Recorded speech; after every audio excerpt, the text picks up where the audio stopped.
오늘은요, 역시 서울 본내과의 김혜원 원장님과 함께 하도록 하겠습니다. 원장님 안녕하세요. 안녕하세요. 네, 동안 원장님. 네, 감사합니다. 그냥 감사히 받아들일게요, 이제. 네. 자, 원장님 영상이 정말 쉽고 재밌다고 계속해서 소문이 났으면 참 좋겠네요.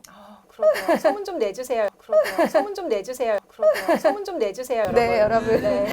자, 3편에서는요, 원장님, 혈액투석은 언제 시작해서 언제까지 할까라는 주제예요. 네. 참 어려운 이야기를 오늘 원장님을 통해서 잘 듣고 있는데요. 많은 분들이 도움이 되셨으면 좋겠어요. 신부전이 진행되면 혈액투석을 한다고 알고 있는데요.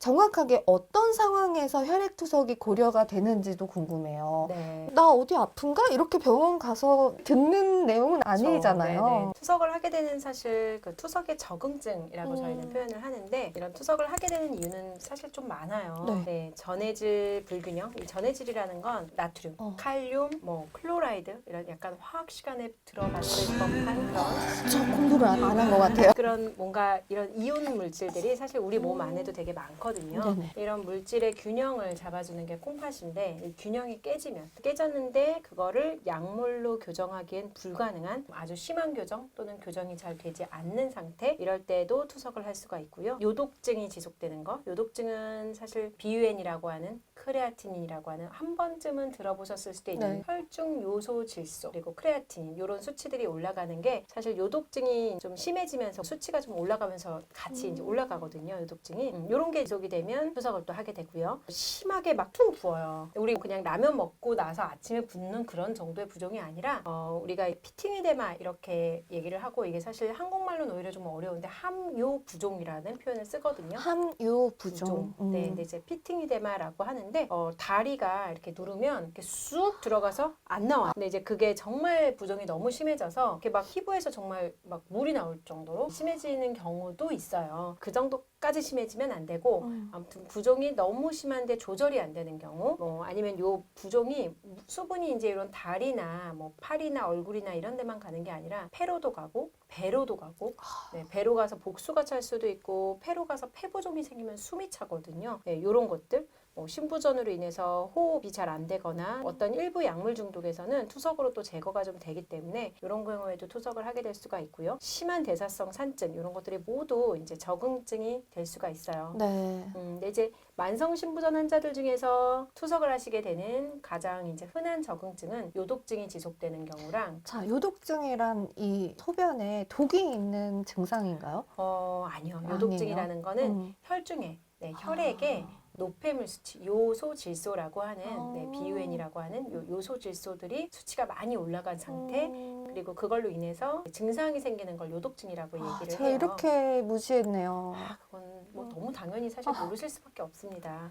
네, 그런데 사실 이 수치가 우리가 항상 비유엔 크레아틴이 그럼 요것만 있냐 노폐물이 그건 아니거든요. 사실 아주 많은 다른 다양한 노폐물들이 있지만 사실 그 혈중에서 체크하기가 쉽고 요 비유엔이랑 크레아틴 수치만한 검사가 없어요. 네, 그래서 요걸로 이제 대표를 하지만 사실상은 검사를 하지 못하는 다른 노폐물들이 훨씬 많다. 그래서 이런 노폐물이 쌓여서 투석을 하시거나 아니면 아까 산성비 얘기했지만 이런 산성화가 되면서 산성화가 조절이 안 되면 우리 몸을 중성으로 바꿔주기 위해서 투석을 한다던가 이런 것들이 다 적응증이 됩니다. 저는 항상성이라는 말을 좋아해요. 사실 저희 찍은 동영상들 보시다 보면 항상성이라는 말을 제가 몇 번 한 거를 보실 수 있는데 항상성이라는 건 생명체가 외부 환경의 변화에도 불구하고 체내를 일정한 상태로 유지하기 위해서 노력하는 거예요. 예를 들어 우리가 물을 많이 먹으면 이제 수분이 많아지잖아요. 그러면 소변을 많이 내보내서 일정한 양을 유지를 시켜주고 물을 또 적게 먹어서 탈수가 되면 소변을 농축시켜서 수분을 좀 아끼기도 하고요. 또 혈압이 너무 올라가면 혈압을 낮추기 위해서 혈관이 이완된다던가 또 혈압이 너무 떨어졌을 때는 반대로 말초혈관의 혈관을 수축시켜서 혈압을 올리는 일들을 한다던가 이런 것들이 다 항상성이거든요. 근데 이런 항상성이 깨졌을 때 돌아갈 능력이 없다면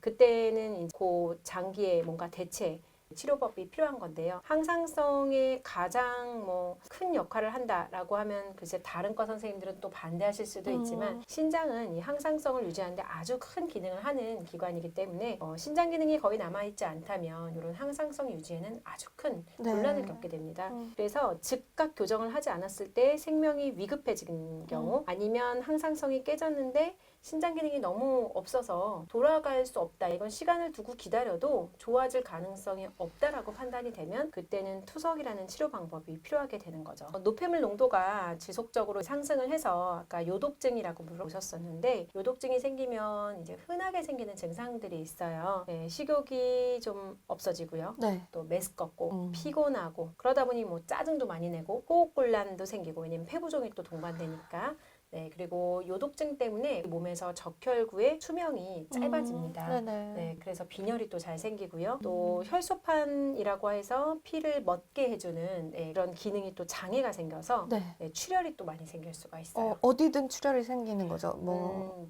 특히 이제 제일 많이 알아채시는 거는 양치를 할 때 피가 나온다고 해요.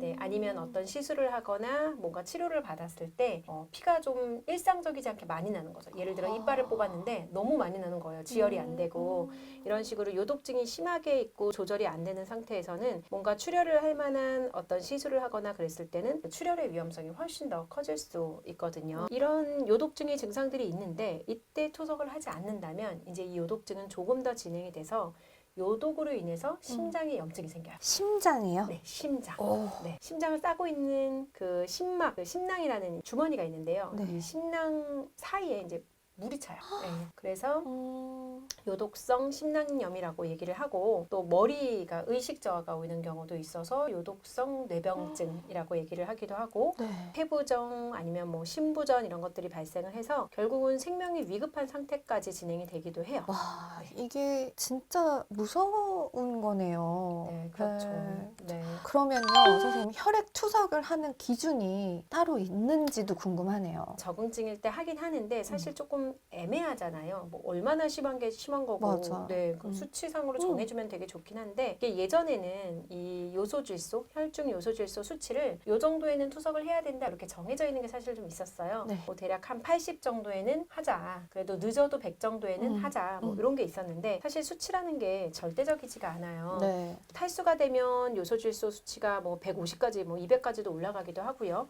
네, 또 요독증 증상이라는 게 비유엔 수치라는 게 좀 상대적이기도 해서 개별적으로 좀 증상이 많이 달라서 뭐 70일 때도 요독증 증상을 느끼는 경우도 있고 뭐 예를 들어 200이 넘는데도 안 느끼는 분들도 있어요. 예를 들어 젊은 분들 같은 경우엔 보통 당뇨나 고혈압으로 나빠지는 경우보단 사고체 신염으로 나빠지는 경우가 이제 네네. 종종 생기는데 사고체 신염 같은 경우는 젊을 때 생겨버리면 검사를 안 하고 지내시는 분들은 모르고 지나가거든요. 네, 그래서 뭐 이상하네 뭐 아니면 그런 생각도 없이 지내시다가 왜 이렇게 감기가 걸렸나 몸이 피곤하지 이러면서 외래에서 검사를 했는데 그 혈중 요소질소 수치가 뭐 200 네, 크레아티닌 수치가 우리가 4나 5 정도 되면 투석을 준비한다고 했는데 20까지도 올라갈 때까지도 본인이 자각 증상이 없으셨던 분들이 있어요. 이제 되짚어서 생각해보면 아 그때 내가 피곤했던 게 그것 때문이구나 이렇게 나오긴 하는데 그냥 넘기는 거예요. 왜냐하면 피곤한 증상이 너무 여러 개니까. 네, 그렇죠. 네. 네, 너무 애매한 증상들밖에 맞아. 없어서 그냥 넘기다 보니 이제 너무 뒤늦게 발견되는데 그런 경우에도 사실 또 멀쩡하신 분들도 많아요. 수치 되게 높은데 나는 내 진짜 투석해야 돼요. 나 감기 증상밖에 없는데 이렇게 얘기하시는 분들도 있고 보통 건강하고 젊은 사람들이 좀 그런 편이고요. 할머님들 왜 체구 작고 여리여리하신 할머님들은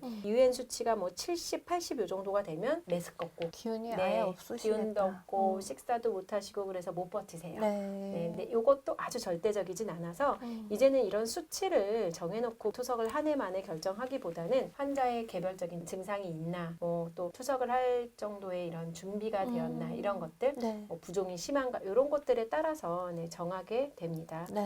투석이라는 게 쉽지 않은 거잖아요. 요즘 정말 많이 발달이 돼서 저는 오늘 이렇게 들었을 때 아, 진짜 힘이 된다라고 생각이 들 정도인데 투석을 혹시 하다가 아, 나 너무 힘들어서 못하겠다 중단하는 경우가 분명히 있을 것 같아요. 네, 중단하게 되는 경우는 사실 근데 생각보다 되게 많이 물어보시는데요. 네. 정말 투석을 해야 되는데 만성 심부전 환자가 투석을 중단하게 되는 경우는 그렇게 많지는 않아요. 정말 아주 소수고 그런 경우에 보통 투석실에서 막 전화하고 왜 안 오시냐 뭐 혹시라도 또 무슨 일 생겼을까봐 네, 혹시 네. 의식 잃고 쓰러져 있으실까봐 계속 전화하고 물어보고 확인하고 막 안 되면 뭐 다른 가족들한테 연락해서 확인해 달라 그러고 막 이러거든요. 그래서 하루 이틀 정도 늦게 뒤늦게 오기 싫어서 안 왔어 이러면서 이제 늦게 나타나시기도 네, 하고 네. 그런데 사실 좀 위험하실 수가 있고요. 만성 콩팥병인 경우에는 사실 그런 경우가 아니면 중단하게 되는 경우는 없다고 생각을 하셔도 돼요. 네. 거의 신장 기능이 남아있지 않을 때 투석을 시작을 했는데 이식을 하지 않은 다음에야 투석을 중단할 수는 없어요. 이미 기능이 다한 신장이 살아나지는 않거든요. 네. 근데 가끔 환자분들이 또 물어봐요. 근데 저기 옆집에 누구 아니면 내 친구의 누구는 중단했대 이러면서 물어보시기도 하거든요. 본인도 중단하고 싶은 거거든요. 그렇죠.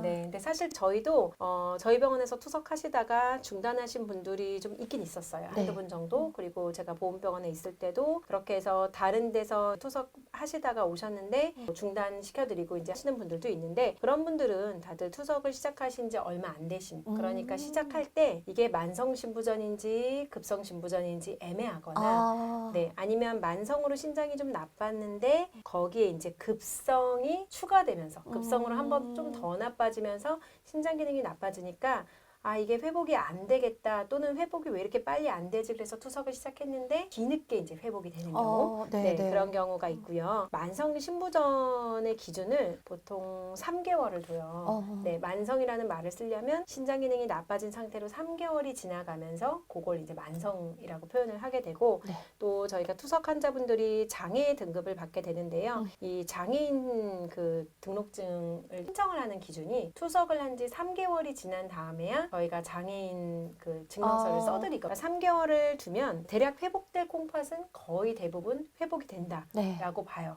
그런데 아주 드물게 3개월, 4개월이 지나고도 회복이 되는 분들이 있긴 있어요. 네, 근데 이제 왜 이렇게 회복이 안 되지? 약간 포기할 때쯤에 갑자기 이제 소변이 터지면서 나오기 시작하고 그러면서 투석을 정말 해피하게 이제 중단하게 되는 경우가 있는데 그런 경우를 이제 환자분들은 보고 저 사람은 뭔데 중단해? 이렇게 되는 거예요. 왜냐면 같은 투석실에서 같이 투석을 하고 있었는데 저 사람 왜 저 사람은 저렇게 중단했어요. 좋아졌어? 그렇죠. 네, 그런 경우가 생겨요. 근데 정말 천천히 진행한 완전 만성 신부전이라면 중단을 할 수가 없습니다. 안타깝지만 그래도 이렇게 투석을 하면서 삶을 유지를 한다는 게 저는 너무 우리나라가 정말 의학이 많이 발달했고 정말 좋은 세상에 살아가는구나라고 생각이 되네요. 구독 눌러주시고요. 좋아요. 하트 뿅뿅뿅. 김현 원장님께 댓글도 참여해 주시면 원장님이 정말 자세히 알려주실 것 같네요. 열심히 달아보겠습니다. 저희는 여기서 인사드릴게요. 고맙습니다. 감사합니다.